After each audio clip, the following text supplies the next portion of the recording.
I decided to pay a visit. It turns out that this address is the London headquarters of a separate Islamic group, the UK Islamic Mission.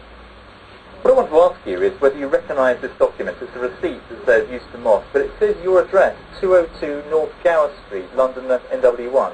Is that your document? No, this is not my document, and this is not our Islamic Mission document, because we have special permit on our receipt, so we don't have that type of document. You don't have this kind of receipt? No, we haven't.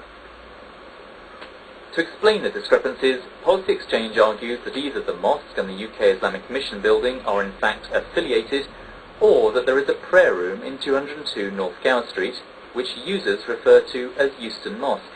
Both scenarios are denied by the people we've interviewed. Once again, to get to the bottom of all this, we asked whether we could speak directly and independently to the researchers who carried out the work at Euston Mosque. But Policy Exchange says this would not be possible because the researchers are away on a religious retreat for 40 days in Mauritania. This is the Tawhid Mosque in Leighton, East London. It's a Salafi mosque and as such might be expected to promote the teachings of Saudi clerics. One book the researchers say they bought here states, "There is absolutely no brotherhood between the believer and the disbeliever." But again, there are inconsistencies. The report wrongly gives the address of the mosque as 78 Leighton High Road, which is actually the address of this bookshop next door.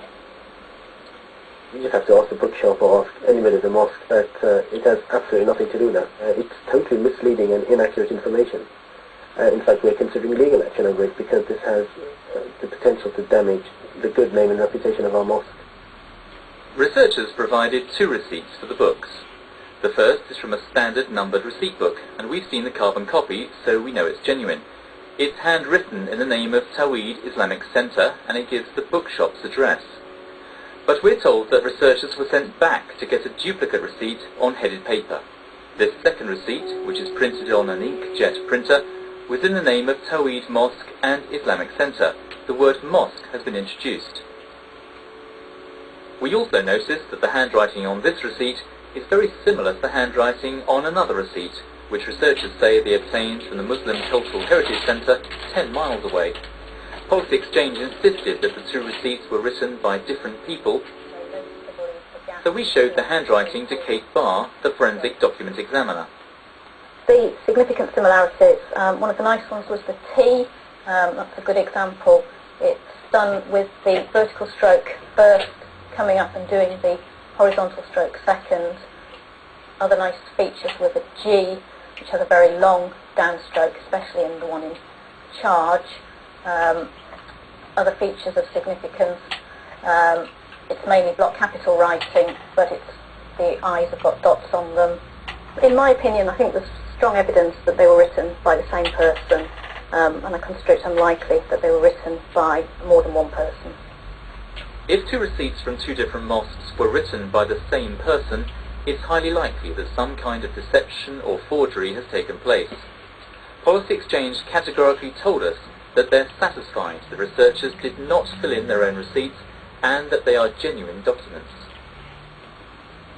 Again, we asked to speak directly to the researchers. We received this 9-page legal letter, and in relation to the Leighton Mosque, the letter states that the researcher was taken personally by a worshipper to the neighbouring bookshop and sold books on the basis that they were sanctioned by the mosque. The letter goes on to say that if we were to broadcast our film, we would be sued, and it states, Policy Exchange will pursue such litigation relentlessly to trial or capitulation by the corporation. We decided to run further forensic tests and uncovered a piece of extraordinary evidence from the receipts from 2 other mosques named and shamed in the Policy Exchange report. This evidence concerns the Al Muntada Mosque in West London and the Muslim Education Centre in High Wycombe. This is the ESDA test. If you write on a document, the impressions from the pen strokes can be revealed on pages below using this technique.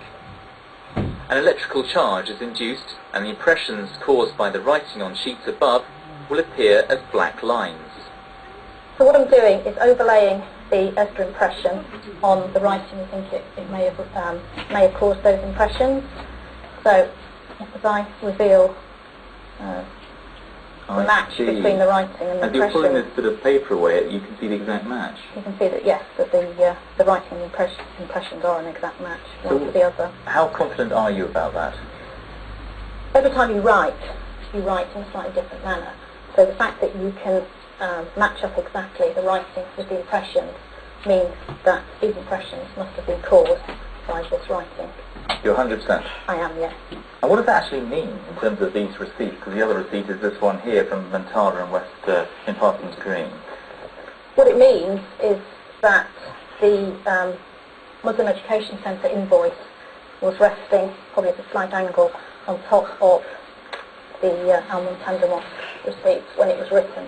So in other words, this receipt from the Muslim Education Centre in High Wycombe was written in the same location as this pink one? Yes, it does. The two were resting one on top of the other when the one from High Wycombe was written. We took the receipt to the Muslim Education Centre in High Wycombe. We did find one of the 7 titles listed on the receipt on the shelves, but the document provided by the researchers is completely different to the official receipt book, and the management say it's a fake. Well, someone in their wisdom has even got the address wrong. We normally put the address different as well. It's before the parade Poetry Strides. When the story broke out, it was frontline news, it was front page news in the local paper, it hit the headlines. And the elderly gentlemen that pray here became very stressed. Everybody felt bunkered in. Oh my God, here we are, under the spotlight. And to discover now that the people that are doing it are actually involved in forgery is quite despicable.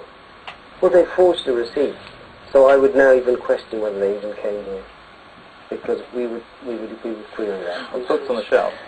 But they could be bought anywhere, not necessarily here. These are open circulation books. All these disputes have left some of those named and shamed in the report angry. Somebody is trying to giving us bad name, or bad name of the mosques. That's all it is. That's what I think. This is certainly not any of our mistakes or anything. We have no problem with the thesis of the report, and that books for promoting and undermining community cohesion should be exposed. There's no problem with that. But to go from that and try to implicate community centers who are trying very hard and actually leading the way to promote community cohesion that way, it's just very demoralizing. We have never promoted these books at all. In fact, if you come to our circles or you listen to our sermons, we are very much involved in precisely interpreting the Quran and understanding it in a modern British context.